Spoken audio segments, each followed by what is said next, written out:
Hello നമസ്കാരം. P S സിയുടെ വളരെ പ്രധാനപ്പെട്ട ഒരു അപ്ഡേറ്റ് നിങ്ങളുമായി ഷെയർ ചെയ്യാനാണ് ഞാനിപ്പോൾ വന്നത്. പി എസ് സി മലപ്പുറം ജില്ലയിലെ ഷോർട്ട് ലിസ്റ്റ് കൂടി പ്രസിദ്ധീകരിച്ചിട്ടുണ്ട്. ഇന്നലെ ഷോർട്ട് ലിസ്റ്റിൽ ഉൾപ്പെടാൻ സാധ്യതയുള്ള ഉദ്യോഗാർത്ഥികൾക്ക് അവരുടെ പ്രൊഫൈലിൽ മെസ്സേജ് വന്നിട്ടുണ്ടായിരുന്നു. ഇന്ന് പി എസ് സി അവരുടെ ഷോർട്ട് ലിസ്റ്റ് കൂടി പ്രസിദ്ധീകരിച്ചു. മലപ്പുറം ജില്ലയിൽ ഇപ്രാവശ്യം കട്ട് ഓഫ് വന്നിട്ടുള്ളത് 66 മാർക്കാണ്.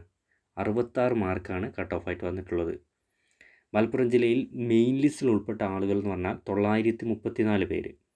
അവിടെ സപ്ലിമെൻ്ററി ലിസ്റ്റിൽ 930 പേര്, ഡിഫറൻ്റ്ലി ഏബിൾഡ് ലിസ്റ്റിൽ 36 പേര്.